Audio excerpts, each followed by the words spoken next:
Pour la rubrique invité, je commence par ML. ML, tu t'appelles Mayaya Lusambo Hervé. ML, ça vient oui, de tes ML, vous avez parlé de Mayaya Lusambo. Vous prenez M et vous prenez les L, c'est ce qui forme ML. Et le formidable, pourquoi? Parce que tout ce qu'on a toujours fait est formidable. Vous êtes un positif de la vie, vous aimez le côté positif des choses. Du côté positif des choses, et on aime bien faire les choses. Surtout. Exactement. Vous êtes directeur et chef d'établissement d'une école publique. Comment s'appelle cette école? Oui, c'est une école publique, EP Makaya, oui, où je suis directeur chef d'établissement. Bon, ça étonne, hein, un jeune comme ça, directeur chef d'établissement. Les directeurs généralement sont assez vieux, fâchés. Oui, en tout cas, nous devons laisser la place à la jeunesse. Oui. Parce que nous avons encore beaucoup d'énergie et on peut encore faire mieux les choses. Vous avez encore la force de dire, c'est quoi cet uniforme? Voilà. C'est quoi ceci? Et nous voulons aussi changer les choses. Parce que l'image d'un enseignant aujourd'hui, quand on voit un enseignant, on se dit, un vieux papa avec une chemise là un peu usée, un pantalon je ne sais comment, un gros pantalon et des pantoufles, pas des chaussures mais des pantoufles, vous voyez. C'est pourquoi, bon, aujourd'hui on essaie un peu d'échanger les choses, essayer un peu de moderniser, donner la valeur à l'enseignement. Donc qu'un enseignant aujourd'hui soit valorisé, soit considéré. Voilà raison pour laquelle j'ai insisté quand on parlait sur des traites. J'ai insisté sur les enseignants. Donc ça se laisse comprendre maintenant. Tu connais vraiment, tu as ça dans le cœur. Oui. En tout cas, on est dans l'enseignement. Tu es passionné des médias. Passionné des médias.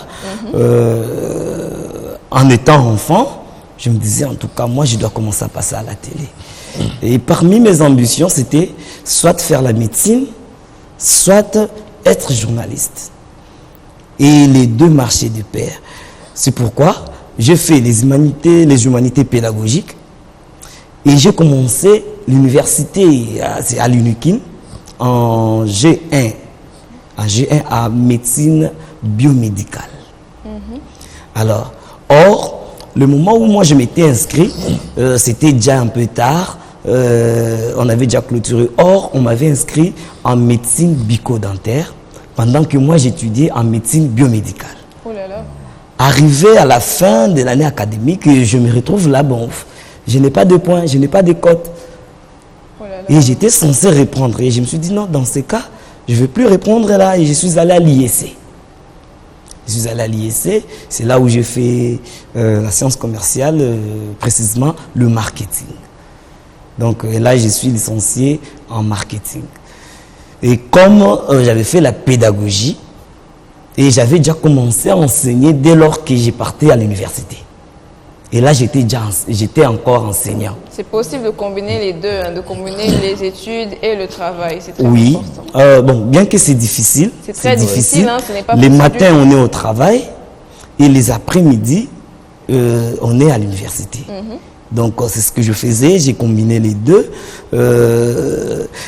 J'aimerais toujours. Et puis, j'avais déjà aimé. J'aimais ce métier-là de l'enseignement, d'être enseignant. J'ai fait plus ou moins 9 ans.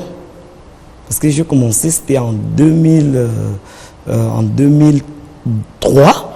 C'est en 2003 que j'ai commencé avec l'enseignement.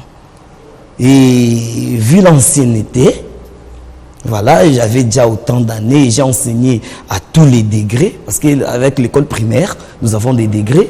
Il y a les degrés élémentaires, là on trouve les classes de première et deuxième année primaire. Il y a les degrés moyens, là on trouve les classes de troisième et quatrième primaire, et les degrés terminales, la cinquième et la sixième. Donc c'était des classes que j'ai eu à enseigner pendant longtemps. Et aujourd'hui, je me retrouve directeur chef d'établissement parce que j'ai de l'expérience. Exactement. C'est très bien. Ce n'est pas, on vous a juste placé là. Il y a de l'expérience derrière tout ça. Et en ce moment-là, je m'étais aussi lancé dans le média. Exactement. Parce que ici, je vois que tu es propriétaire aussi de la chaîne YouTube Ertina TV. Voilà, Ertina TV. Et sur Ertina TV, on aborde quel genre de sujet? C'est plus politique. Okay. On est plus dans la politique. Des fois, on peut toucher le sport ou la religion, mais plus on est focalisé dans la politique. Ok. On est focalisé dans la politique. En tout cas, là, déjà, j'invite à ceux qui nous suivent de s'abonner aussi. Hein. Oui, je profite de cette occasion. Abonnez-vous sur Ertina TV et aussi sur les chaînes de Direct TV. Direct TV, voilà. Sur Facebook, sur YouTube, sur Instagram, sur Twitch et sur TikTok. En tout cas, je dirais aussi aux abonnés d'Ertina TV de s'abonner aussi sur... Voilà, on s'abonne entre nous. Voilà. En tout cas, on est dans ça, on évolue et puis ainsi va la vie. Hein. Donc on tient les coups. Bon, on n'est pas partout parce que, mais on se focalise quand même dans des, à ce que nous donne un petit rien. Voilà. Au Congo, c'est comme ça. Hein. Voilà. Donc c'est très. Merci beaucoup on a fait ce portrait de ta personne qui est passée de professeur à chargé dans les médias à, on va dire, politologue un peu là sur YouTube et tout ça. On peut dire politologue, c'est fort parce qu'un politologue, c'est celui qui a fait les sciences politiques. Oui. Bon, nous parlons de la politique. Mettez des commentaires dessus. Donc, on est l'avis du peuple en fait. Comme on a toujours dit, journaliste politique, peut-être, là ça peut passer. Voilà, on ne va pas mélanger les termes. Et Nathan, déjà rebonjour Nathan. Rebonjour Marianne. Tu es journaliste aussi. Exactement. Sur Kin 24 Télévision. Kin 24 Télévision. Les sujets que tu abordes généralement, c'est quel genre de sujet? Bon, je reprends ce que vous venez de dire. Je suis journaliste, présentateur à Kin 24 Télévision et FM.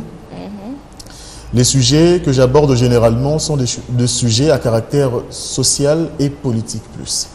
Bon, plus dans le cadre sociétal, hein, puisque voilà, les faits de société, comment ça se passe. Et c'est que j'ai l'habitude d'aborder généralement, mais à ce qui concerne, bon, puisque en termes de présentation, en termes d'animation surtout, pour le compte de la matinale, je suis plus dans la politique, dans les aspects culturels, parce que... vous savez, aujourd'hui, les jeunes aussi, même les vieux aussi, hein, mais les jeunes ont quand même un problème. Il y a des jeunes qui ne connaissent que leur province, mais qui ne connaissent pas leur village. Ils ont du mal à connaître leur secteur, 2 ou 3 coutumes de chez eux. Ils ne connaissent pas vraiment leurs origines et leurs racines. C'est ça. Tout ce qu'ils connaissent, c'est seulement la province. Et la province de l'ancien format. Peut-être Bas-Congo, Bandundu en général. Alors voilà pourquoi j'ai consacré quand même la matinée de mardi pour parler un peu des provinces, entrer un peu dans des profondeurs, dénicher un peu quelques us et coutumes des différents coins. Et tous les lundis, c'est politique d'ailleurs, on parle des faits politiques, les histoires politiques, tout ce qui va avec. Et les mercredis, ça parle musique. Les histoires de musique, hein, l'histoire musicale de notre pays, quelques événements, quelques faits à caractère musical de notre pays. Et c'est comme ça que je chemine en tout cas. Et est-ce que tes études vont en cadre avec ce que tu fais maintenant? Est-ce que tu as toujours voulu faire ça ou est-ce que c'est juste un tremplin pour avoir justement cette visibilité-là pour faire ce que tu veux réellement faire plus tard? Ouf, la question, je vais essayer quand même de répondre. Hein. Déjà, les études ne cadrent pas avec ce que je suis en train de faire. Je dirais que la télé, c'est quelque chose de familial, disons, génétique en quelque sorte, parce que mon père, lui, il est à la chaîne nationale. Il est à la chaîne nationale plus de 40 ans, à la chaîne nationale. Alors, cette influence, papa est ici, il vient avec ses amis, tous ces anciens présentateurs de l'OZRT qui venaient à la maison, tout le temps là, vous êtes avec eux, vous passez des week-ends. Cette influence-là, dans ce milieu, je me suis dit, par moments, je me disais même, mais pour faire ça, est-ce que c'est grand chose? Je peux passer si je parle comme tout le monde qui parle ici, et c'est fini. Et c'est parti comme ça. Personnellement, je me suis auto-formé. Par contre, la seule formation que j'ai faite, c'était la formation de l'audiovisuel. Seulement l'audiovisuel. En quoi consiste cette formation pour ceux qui ne comprennent pas? L'audiovisuel, formation, disons, photo-caméra, pour un langage courant. Et ce que j'ai d'ailleurs fait, mais ce qui concerne la télé, tout ça, c'est une auto-formation personnelle, voir comment ça se fait. J'essaie de reproduire cela à ma manière et après, j'ai commencé avec les médias, c'était en 2020. En 2020, j'ai commencé avec les médias, dans plusieurs chaînes quand même, Kill Artus Monde Télévision. Avant d'arriver à Kin 24, j'étais à Le Phare Télévision. Et j'étais même aussi en train de travailler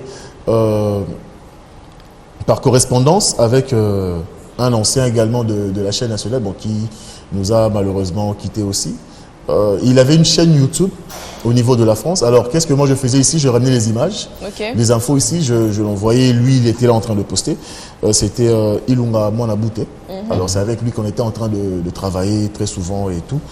Et c'est comme ça que c'est parti. Voilà, on est dans le bas, bien qu'il y a quand même...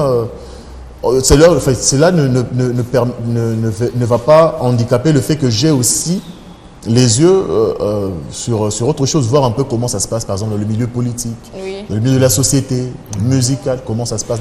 Et c'est un peu de m'ouvrir un peu dans le monde, diversifier un peu les choses et voilà. En tout cas, peu importe la carrière que tu vas essayer de choisir, tu as tout mon soutien. Je suppose qu'il a aussi votre soutien à vous, chers téléspectateurs. Donc voilà. On a fait un petit portrait de nos deux invités aujourd'hui sur le plateau. C'était tout pour la rubrique invité.